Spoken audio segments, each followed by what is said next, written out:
এক সাহাবীর নাম আবু উমামা, নামাজের ওয়াক্ত ছাড়া উনি মসজিদে যেয়ে বসে আছে। বিষ্ণু বললেন, কিরে আবু উমামা, নামাজের তো ওয়াক্ত হয় নাই, মসজিদে কি?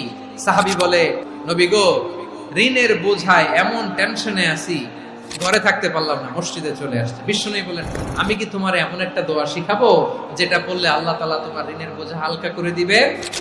আবু উমামা বললেন, ইয়া রাসূলুল্লাহ, অবশ্যই শিখাবেন। বিষ্ণু বললেন, তাহলে তুমি পড়বা, আল্লাহুম্মা ইন্নী আউযু বিকা মিনাল হাম্মি ওয়াল হাযান ওয়া আউযু বিকা মিনাল জুবনি ওয়াল বুখল ওয়া আউযু বিকা মিন গালাবাতিদ দাইনি ওয়া কাহরির রিজাল। ও আল্লাহ, তোমার কাছ থেকে দুশ্চিন্তা থেকে পানাহ চাই, কৃপণতা, ভীরুতা, অলসতা এবং ঋণের বোঝা থেকে পানাহ চাই। এই দোয়াটা যখন বিষ্ণুনবী শিখাই দিলেন, আবু উমামা বারবার এই দোয়া করে। আবু উমামা বলে, এই দোয়া আমি পড়তে লাগলাম আর পড়তে লাগলাম, কিছুদিন পরে দেখা গেল বিষ্ণুনবীর শেখানো এই দোয়ার বদৌলতে আল্লাহ তাআলা আমার সব ঋণ পরিশোধের ব্যবস্থা করে দিয়েছেন।